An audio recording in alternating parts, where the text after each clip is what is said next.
आज की क्लास में क्लास 10th का विज्ञान में आज पढ़ेंगे अपवर्तनांक।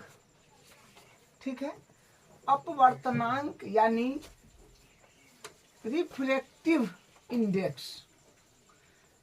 देखिए, अपवर्तनांक जो है ये स्नेल का नियम से संबंधित है। मतलब स्नेल का नियम किसको बोलते हैं? अपवर्तन के दूसरे नियम का। अपवर्तन का दूसरे नियम क्या है कि आप कलर को फिक्स कर लीजिए और माध्यम को फिक्स कर लीजिए और उससे आपतित किरण यानी आपतन कोण की जाया और अपवर्तन कोण की जाया का नियतांक, मतलब आपतन कोण की जाया और अपवर्तित कोण की जाया का अनुपात एक नियतांक होता है, जिसको हम लोग स्नेल का नियम बोल दिए थे। ठीक है, तो जो आपतन कोण की जाया और अपवर्तन कोण की जाया का अनुपात होता है एक नियतांक, जिसको हम लोग ईटा कहे थे। एन का जो है ये नीचे का पैर थोड़ा सा खींचा हुआ रहता है, तो ये इसको एन भी बोल सकते हैं, तो कोई दिक्कत नहीं है। तो साइन आई बट्टा साइन आर एक नियतांक होता है, जिसको हम लोग ईटा बोलते हैं या एन बोलते हैं। यही आपतित किरण यानी आपतन कोण की जाया और अपवर्तित कोण की जाया, आपतन कोण की जाया और अपवर्तित कोण की जाया का अनुपात एक नियतांक होता है, उसी को हम लोग बोलते हैं अपवर्तनांक, रिफ्रैक्टिव इंडेक्स। ठीक है, साइन आई बट्टा साइन आर बराबर जो नियतांक होता है उसी को हम लोग बोलते हैं अपवर्तनांक। ठीक है, अगर आप प्रकाश को फिक्स कर लिए, प्रकाश को अगर आप फिक्स कर लिए, जैसे मान लीजिए कि एक सतह है, ये जो है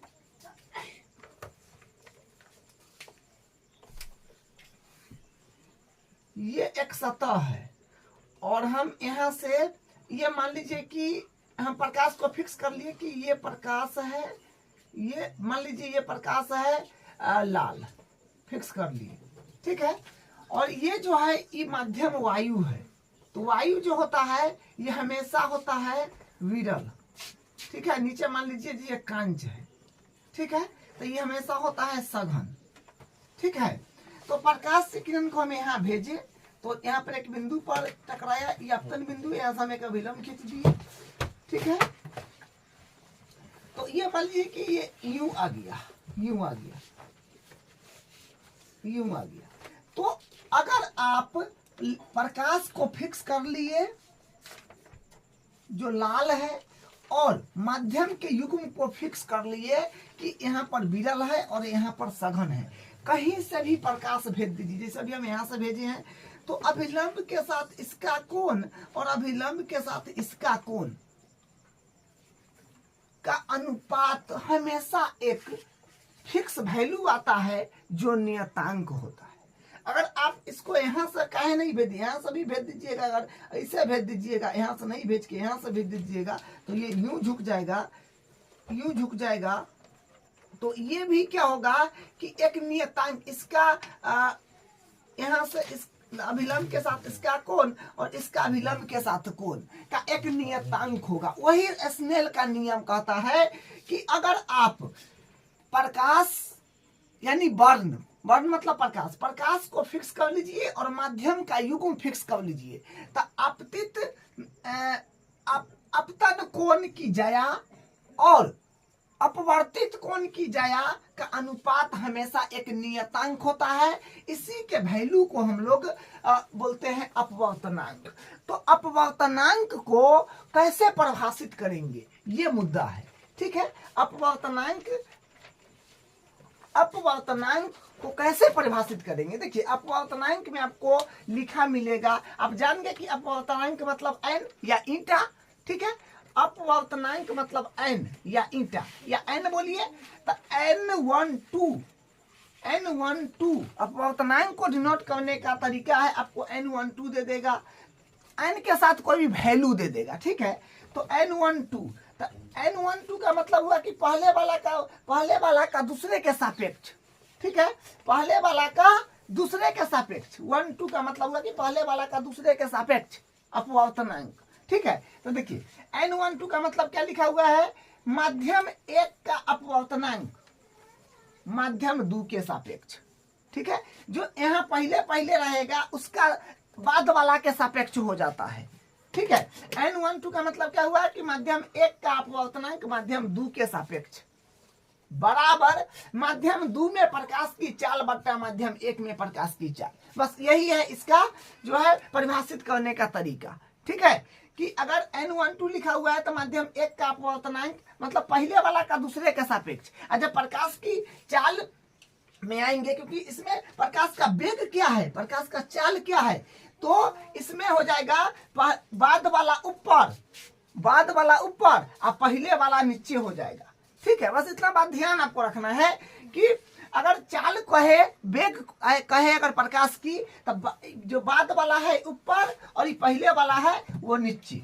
अगर अपवर्तनांक पूछे तो पहला वाला का दूसरे के सापेक्ष, जैसे यहाँ पर लिखा हुआ है n1 2, 1 का मतलब हुआ माध्यम 1 का अपवर्तनांक माध्यम 2 के सापेक्ष और बराबर होता है माध्यम 2 में प्रकाश की चाल बट्टा माध्यम 1 में प्रकाश की चाल बराबर। तो देखिए प्रकाश की चाल यानी वेलोसिटी, वेग, तो वेग को हम लोग v2, क्योंकि ये माध्यम 2 है तो चाल को जो वेग है उसको v से रिप्रेजेंट किए हैं, तो ये हो जाएगा 2 और ये माध्यम 1 के लिए है तो v1 हो जाएगा। तब शॉर्टकट में माध्यम 2 में प्रकाश की चाल बट्टा माध्यम 1 में प्रकाश की चाल को आप लिख सकते हैं v2 बट्टा v1। मतलब खास बात ये ध्यान रखना है आपको कि अपवर्तनांक पूछे तो 1 और 2 है, n1 2 है तो 1 का सापेक्ष मतलब माध्यम 1 का अपवर्तनांक दूसरे के सापेक्ष, और आपको प्रकाश की चाल में हो जाएगा तो प्रकाश की चाल में बाद वाला है ना, माध्यम 2 में प्रकाश की चाल बट्टा माध्यम 1 में प्रकाश की चाल। क्या को यहाँ पर हम एग्जाम्पल लिए हैं, इसमें भी देखिए n21, तो n21 में क्या होगा, माध्यम 2 का अपवर्तनांक, बोले ना जो फर्स्ट में रहेगा उसका बाद वाला से तुलना करना है आपको। बस माध्यम 2 का अपवर्तनांक, फर्स्ट में यहाँ पर 2 है, n21 है तो पहले 2 है तो माध्यम 2 का अपवर्तनांक माध्यम 1 के सापेक्ष बराबर माध्यम 1 में प्रकाश की चाल बट्टा माध्यम 2 में प्रकाश की चाल। आपको बोले है ना, जब प्रकाश की चाल करिएगा तो ये ऊपर चल जाएगा और ये नीचे चलाएगा। देखिए एक जगह पूरा भाषा हम लिखे हुए हैं, तो यहाँ पर क्या है, पहले बाद में 2 है तो होगा माध्यम 2 में प्रकाश की चाल बट्टा, सॉरी बाद में 1 है तो माध्यम 1 में प्रकाश की चाल, और पहले है माध्यम, पहले 2 है तो माध्यम 2 में प्रकाश की चाल। या प्रकाश की चाल को हम लोग क्या बोलते हैं, v, वेग को भी बोलते हैं, तो बाद वाला v1, पहले वाला v2। ठीक है, एक और एग्जांपल देख लीजिए n21, तो n21 में क्या हो जाएगा, माध्यम 2 का अपवर्तनांक, जब अपवर्तनांक में आएंगे तो पहले वाला का बाद के सापेक्ष तुलना करना है, तो n21 माध्यम 2 का अपवर्तनांक माध्यम 5 के सापेक्ष। ठीक है, माध्यम 2 का अपवर्तनांक किसके सापेक्ष, 5 के सापेक्ष। ठीक है, यहाँ पर माध्यम भी लिख सकते हैं कि माध्यम 2 का अपवर्तनांक माध्यम 5 के सापेक्ष। तो अब प्रकाश की चाल कहेंगे तो माध्यम 5 में प्रकाश की चाल बट्टा माध्यम 2 में प्रकाश की चाल, माध्यम क्या है यहाँ पर पूरा लिखा हुआ है तो उसको हम लोग v5 बट्टा v2 लिख देंगे। v5 मतलब माध्यम 5 में प्रकाश की चाल बट्टा माध्यम 2 में प्रकाश की चाल। तो ये जो है अपवर्तनांक को जो है परिभाषित करने का तरीका है। ठीक है, देखिए अब बात आया कि अगर n1 सिर्फ रहे 2 नहीं रहे तो कैसे परिभाषित करेंगे। हमेशा 2 अंक रहेगा, जैसे मान लीजिए कि n है 4 5, अगर इक्के को कोई अंक रहे इक्के वो, तब कैसे परिभाषित करेंगे। जैसे यहाँ पर देखिए n1 है तो आप किसको कैसे परिभाषित, आप कहिए कि सर इसको तुलना किससे करें, क्योंकि यहाँ पर तो कुछ है ही नहीं है, यहाँ पर कुछ है ही, मान लीजिए यहाँ पर कुछ नहीं है, हवा है यहाँ पर, तो मतलब यहाँ पर कुछ है ही नहीं है। मान लीजिए यहाँ पर एरो है तो n1 का एरो है तो हम क्या कह सकते हैं, माध्यम 1 का अपवर्तनांक एरो के सापेक्ष, लेकिन एरो तो नहीं कह सकते हैं। यहाँ पर अगर कुछ नहीं है तो हम लोग बोलेंगे कि माध्यम 1 का अपवर्तनांक, यहाँ पर कुछ है ही नहीं है तो किसके सापेक्ष होगा, तो नहीं कुछ रहेगा तो निर्वात ले लेंगे। निर्वात मतलब जहां पर कुछ नहीं है, जहां पर ठोस है उसे ठोस माध्यम कहते हैं, जहां पर गैस है उसको गैसीय माध्यम कहते हैं, जहां पर द्रव है वहां पर द्रवीय माध्यम कहते हैं, जहां पर वो तीनों नहीं है उसको हम लोग बोलते हैं निर्वात। ठीक है, अंतरिक्ष में कुछ नहीं तो वो निर्वात है। और निर्वात में जानते हैं ना प्रकाश की चाल सबसे ज्यादा होता है। ठीक है, तो हाँ, तो हम क्या कह रहे थे कि n1 है, सिर्फ एक वो अंक है तो दूसरा है ही नहीं, तो हम उसको कहेंगे कि माध्यम 1 का अपवर्तनांक निर्वात के सापेक्ष। नहीं कुछ है, सीधे कहिएगा निर्वात के सापेक्ष बस। ठीक है, तो माध्यम 1 का अपवर्तनांक निर्वात के सापेक्ष। तो फिर चाल आप निकालिएगा प्रकाश की। तो निर्वात में बाद वाला होता है ना, पहले बाद वाला पहले, तो निर्वात में प्रकाश की चाल, क्योंकि यहाँ पर कुछ नहीं है तो निर्वात है, तो निर्वात में प्रकाश की चाल बट्टा पहले माध्यम में प्रकाश की चाल, क्योंकि पहला माध्यम तो है ना अपने पास 1। ठीक है, तो निर्वात में प्रकाश की चाल, तो निर्वात को C। ठीक है, और ये V1 है तो V1। उसके बाद एक और देख लीजिए, N2 है, तो N2 है तो फिर यहाँ पर खलिया है, तब आप समझ गए कि एक अंक रहेगा, तो यहाँ पर 2 है तो इसका तुलना दूसरे वाला से करेंगे तो दूसरा वाला है नहीं तो निर्वात मान लेंगे। तब माध्यम 2 का अपवर्तनांक निर्वात के सापेक्ष। ठीक है, माध्यम 2 का अपवर्तनांक निर्वात के सापेक्ष। तो फिर चाल जब करिएगा माध्यम 2 का अपवर्तनांक निर्वात के सापेक्ष बराबर निर्वात में प्रकाश की चाल बट्टा माध्यम 2 में प्रकाश की चाल।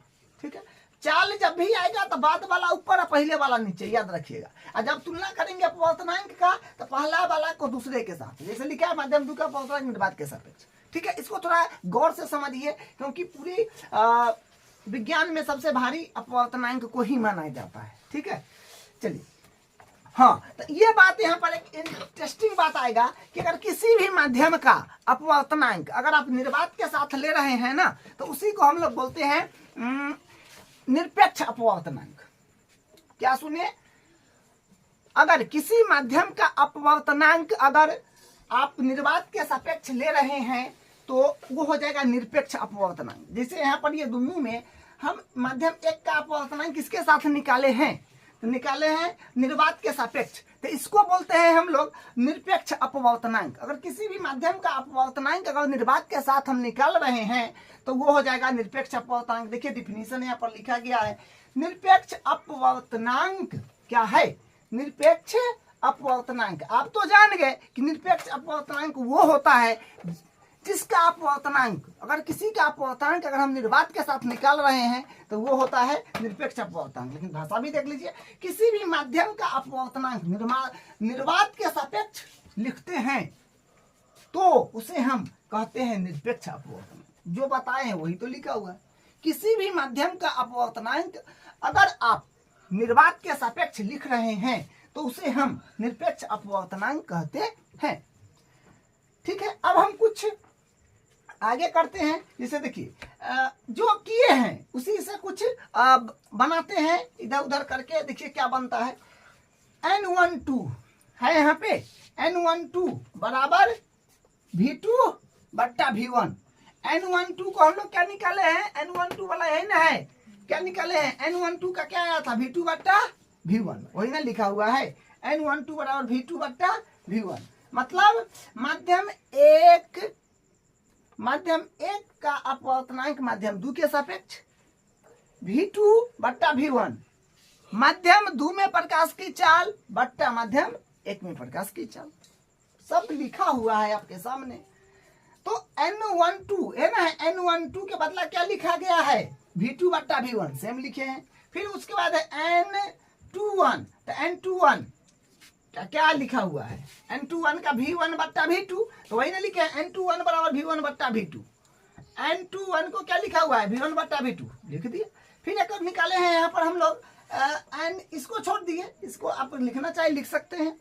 N1 को हम लोग क्या निकाले हैं, N1 को देखिए C बट्टा V1 लिख दिए, C बट्टा N1 C बट्टा V1। ठीक है, अब देखिए यहाँ पर उसके बाद है N2 है, ये नहीं होगा N2, तो N2 है तो क्या, N2 बराबर है C बट्टा V2, वही लिखा हुआ है C बट्टा V2। समझ, मतलब हम यहाँ पर जो जो निकाले हैं इसका सब का वैल्यू यहाँ पर लिखे हैं जो क्या क्या आया है। ठीक है, अब समझते हैं।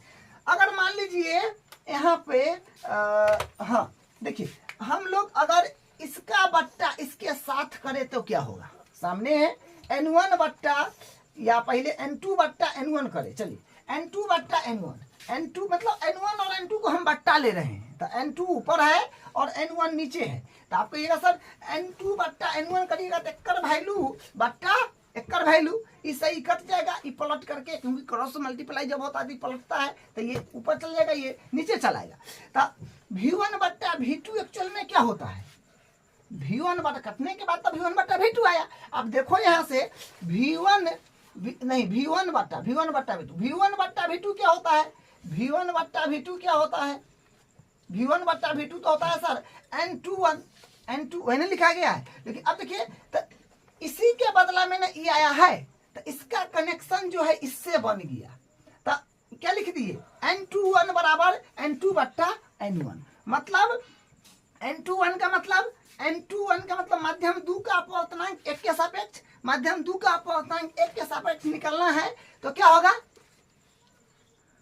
n2 मतलब माध्यम 2 का अपवर्तनांक निर्वात के सापेक्ष, माध्यम 2 का अपवर्तनांक निर्वात के सापेक्ष बट्टा माध्यम 1 का अपवर्तनांक निर्वात के सापेक्ष। या आप डायरेक्ट बोल सकते हैं कि कोई भी चीज का अपवर्तनांक अगर निर्वात के सापेक्ष लिख रहे हैं तो माध्यम 2 का निरपेक्ष अपवर्तनांक कह सकते हैं, और किसी भी माध्यम का अपवर्तनांक हम लोग निर्वात के सापेक्ष लिखते हैं तो उसी को तो बोलते हैं निरपेक्ष अपवर्तनांक। तो आप इसको बोल सकते हैं माध्यम 2 का है ना, माध्यम 2 का निरपेक्ष अपवर्तनांक, क्योंकि निर्वात के सापेक्ष निकाला गया है, माध्यम 1 का निरपेक्ष अपवर्तनांक। तो आप समझ गए n21 बराबर क्या होता है n2 बट्टा n1, ये फॉर्मूला बन गया। यहाँ से सबका मतलब लिखा हुआ है, जो आप समझते हैं सब ऊपर लिखा हुआ है। अब देखिए, अब n1 बट्टा n2 कर रहे हैं, n1 बट्टा n2, तो क्या आ जा रहा है n1 बट्टा n2 करिएगा तो n1 बट्टा n2 हो गया, और इसका वैल्यू पहले n1 है ऊपर, तो n1 का वैल्यू बट्टा n2 जो है इसका वैल्यू, तो c से सीधे कट जाएगा, ये c है कट जाएगा, और ये क्रॉस मल्टीप्लाई हो जाएगा। ठीक है ना, तो ई ऊपर चला जाएगा ई वाला, और नीचे चला आएगा, तो n तो v2 बट्टा v1 मतलब यहाँ से क्या बना v2 बट्टा v1, तो v2 बट्टा v1 देखिए आपके पास क्या है, v2 बट्टा v1 ये रहा, v2 बट्टा v1 क्या है n12, तो n12, तो अब इसका n1 बट्टा n2 का कनेक्शन किससे बन गया n12 से बन गया। तो आप कह सकते हैं कि सर n12 बराबर होगा n1 बट्टा n2, n21 का कनेक्शन यहाँ से बना n1 बट्टा n2। ठीक है, तो ये इस प्रकार से हम लोग क्या करते हैं, अपवर्तनांक ज्ञात करते हैं। ठीक है, अब देखिए यहाँ पर अगर मान लीजिए इसका आपको निकाल के बताते हैं, जैसे यहाँ पर क्या है n21, क्या है n21 है, तो n21 है तो इसको हम क्या लिख सकते हैं, इसके सापेक्ष लिखना चाहे तो जैसे यहाँ पर n21 का क्या लिखा हुआ है, ये 1 है तो n1 में मतलब ई n के साथ ऊपर है और ये n के साथ नीचे है, इसको हम लिख सकते हैं n जो पहले है वो है ऊपर और जो बाद में है वो है n के साथ नीचे। तो किसी का आप निकाल सकते हैं, आप इसको इसमें प्रकाश की चाल ऐड करना चाहे तो कर सकते हैं। आपको क्या बताएं, प्रकाश की चाल ऐड करने के लिए क्या करना पड़ता है, n12 है तो n12 है तो बाद वाला ऊपर आप पहले वाला, तो इनमें क्या हो जाएगा, अगर प्रकाश की चाल निकलना चाहे तो क्या है देखिए यहाँ बाद वाला जो n12 है तो बाद वाला ऊपर, तो बाद में 1 तो v1 बट्टा v2 हो जाएगा। कुछ भी निकालिए, अगर हमको कोई आदमी क्या है कि सर आप निकालिए तो n54, तो हम क्या भी फट से निकाल दीजिएगा कि अगर सर n क्या है ई 2 है n21 है तो ई जो है यहाँ पर वाला यहाँ चलाएगा और फिर n के साथ बाद वाला यहाँ चलाएगा, सॉरी 4 ना है 4 यहाँ चलाएगा बराबर। अब कहेंगे चाल कोई कहेगा निकालने के लिए तभी, तो क्या हो जाएगा ई हो जाएगा आपका पहले और ई हो जाएगा फिर बाद में, ये निकालिए। किसी भी चीज का निकाल सकते हैं, अगर आपसे पूछ दिया कि चलिए आप निकालिए n65 तो आराम से निकाल सकते हैं। n65 बराबर क्या होगा n6 और ई फिर नीचे एकरा साथ ई एकरा साथ फिर ई नीचे n5 चाल निकालने के लिए कहे तो v5 बाद वाला और फिर पहले वाला v6 कुछ भी कहे निकालने के लिए तो यही तरीका है निकालने का। तो हम लोग कैसे ये लाए, ये पैटर्न से लाए, सबका लॉजिक है, कंसेप्ट है जो आपने समझा कि इस तरह से आता है। कोई भी और मान लीजिए एक और निकालते हैं, और मान लीजिए कि कोई कहेगा सर निकालिए n 98 तो बस खटाक से हम लोग निकाल देंगे n 98 तो क्या कहेंगे n 9 बट्टा n 8 n 9 बट्टा n 8 बराबर इतना हम लोग n में निकाल दिए। अब भी में चाल में निकालने के लिए अपवर्तनांक हो गया पहला का दूसरे वाला के सापेक्ष, ठीक है, पहला का दूसरे के सापेक्ष। जैसे वहां पर चाल बोले तो भी बाद वाला बट्टा पहले वाला, बस ये इतना काफी है, आप लोग समझ गए, ठीक है। तो इस तरह से हम लोग अपवर्तनांक के बारे में देखें और ये टॉपिक बिल्कुल आसान है अगर समझ गए तो, ठीक है। तो अब हम अगले क्लास में इसका जो अगला होगा उसको करेंगे।